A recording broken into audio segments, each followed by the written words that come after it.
जय श्री राम। लगभग 16-17 दिन बाद फिर आज मुलाकात हो रही है।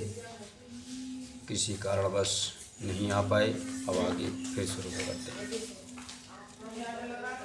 सानुज पठई मोहि बन कीजिए सब ही सनाथ, अनतर फिरहि हैं बंधु दो नाथ चलो मैं साथ। छोटे भाई शत्रुघ्न समेत मुझे वन में भेज दीजिए और अयोध्या लौटकर सबको सनाथ कीजिए। नहीं तो किसी तरह भी यदि आप अयोध्या जाने को तैयार ना हो, हे नाथ लक्ष्मण और शत्रुघ्न दोनों भाइयों को लौटा दीजिए और मैं आपके साथ चलूँ।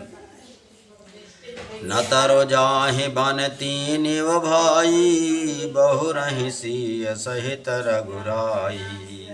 जय विधि प्रभु प्रसन्न मन होई, करुणा सागर कीजिए सोई।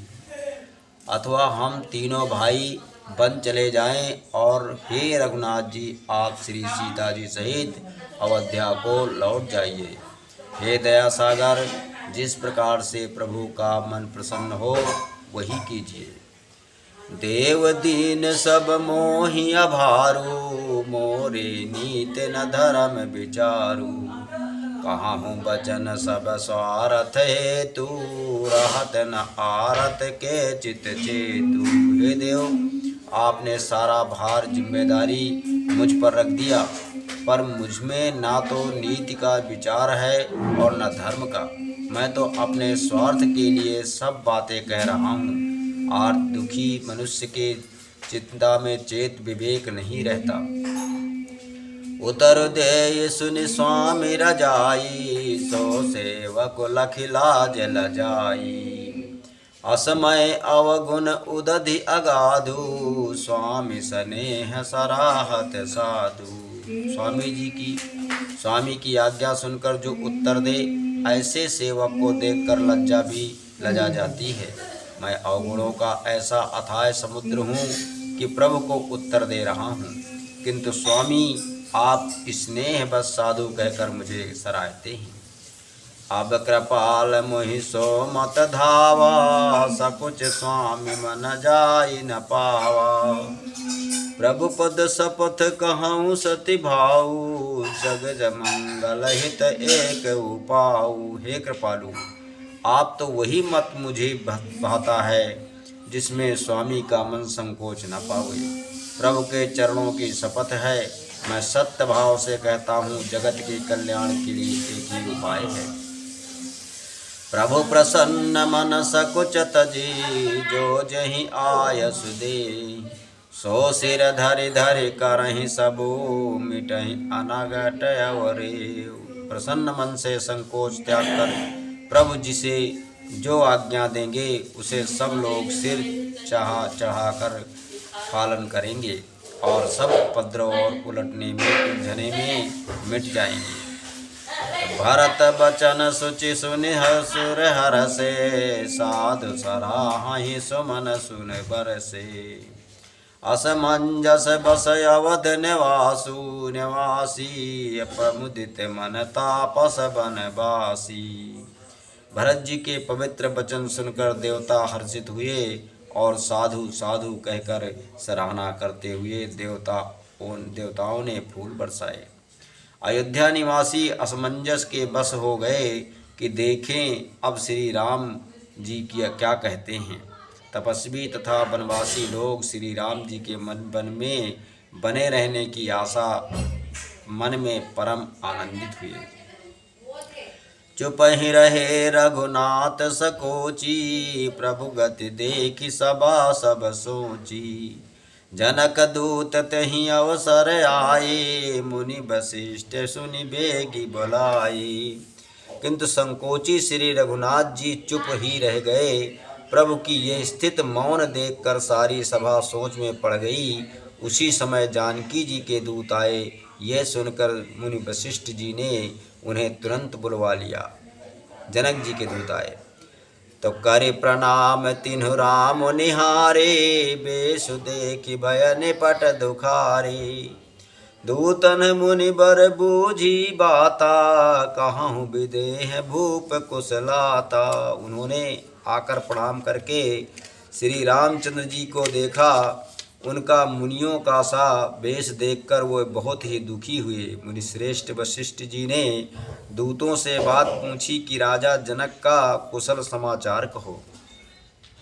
सुनि सकुचाय नाय महिमा था, बोले चर बर जोरे हाथा।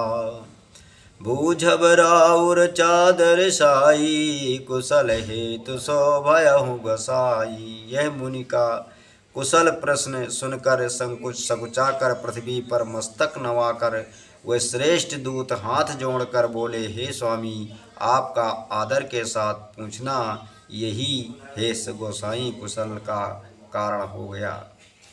नहीं त कौशल नाथ के साथ कुशल गई नाथ, और मिथिला अवध विशेष ते, जगु भय सब भयहु अनाथ। नहीं तो हे नाथ, कुशल क्षेम तो सब कौशल नाथ दशरथ जी के साथ ही चली गई। उनके चले जाने से यूं तो सारा जगत ही अनाथ स्वामी के बिना असहाय हो गया, किंतु मिथिला और अवध तो विशेष रूप से अनाथ हो गए। कौशलपति गति सुनि जनक औरा, बे सब लोक शोक बस बौरा। जहि देखे तेहि समय विदेहूँ, नाम सत्य असलाग न केहू।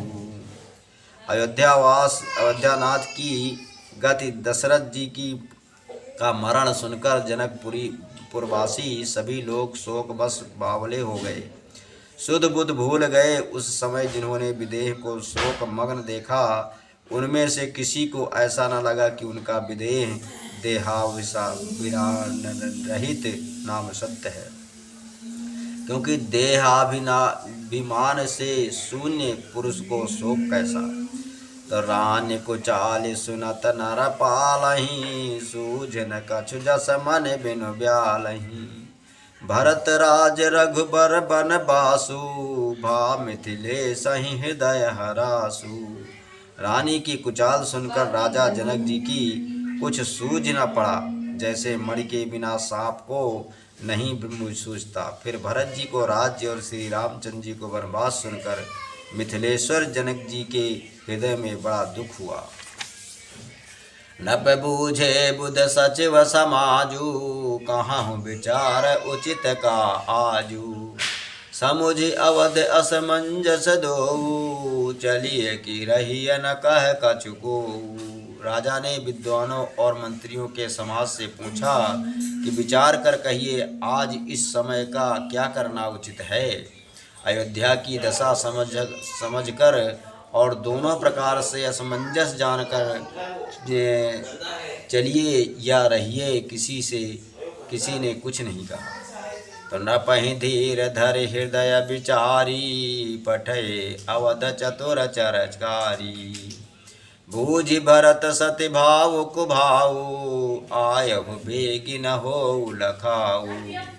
जब किसी ने कोई सहमति नहीं दी, तब राजा ने धीरज धर हृदय में विचार कर 4 चतुर गुप्तचर जासूस अयोध्या को भेजे और उनसे कह दिया कि तुम लोग श्री राम जी के प्रति भरत जी के सद्भाव, अच्छे भाव, प्रेम का दुर्भाव, बुरा भाव, विरोध का यथार्थ पता लगाकर जल्दी लौट आना, किसी को तुम्हारा पता न लगने पाओगे।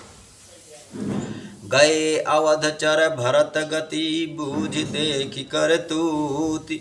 और चले चित्रकूट ही भरत, 4 चले तेरहूत। गुप्तचर अवध को गए और भरत जी का ढंग जानकर उनकी करनी देखकर जैसे ही भरत जी चित्रकूट को चले, हुए तुरंत ही मिथिला को चल दिए। दूतन आई भरत कही करनी, जनक समाज जथा मति बरनी। सुनि सुगुर परिजन सचिव महीपति, बे सब सोच स्नेह विकलयति। गुप्त दूतों ने आकर राजा जनक जी की सभा में भरत जी की करनी का अपनी बुद्धि के अनुसार वर्णन किया। उसे सुनकर गुरु, कुटुंबी, मंत्री और राजा सभी सोच स्नेह से अत्यंत व्याकुल हो गए। धरि धीरज करि भरत बड़ाई, अलिए सुबट साहनी बुलाई। घरपुर विदेश राखि रखवारे, हाय गए रथ पहु जान संवारे। फिर जनक जी ने धीरज धरकर और भरत जी की बड़ाई करके अच्छे योद्धाओं और सहानियों की बुलाया। घर नगर और देश में रक्षकों को रखकर घोड़े हाथी रथ आदि बहुत सी सवारियां सजवाई। दुखरी साधि चले तत्काला, किए विश्राम नमग महिपाला। भोर ही आज नहाय प्रयागा, चले जमनु उतरन उत्सव लागा। वे दुघड़िया मुहूर्त साध कर उसी समय चल पड़े। राजा ने रास्ते में कहीं विश्राम भी नहीं किया। तो आज ही सवेरे प्रयागराज में स्नान करके चले। जब सब लोग यमुना जी से उतरने लगे तो खबर लेन हम पठय नाथा, तिन कहीं अस महीनायौ माथा। साथ की रात 6 तक दीने, मुनि बर तुरत विदा चर कीने।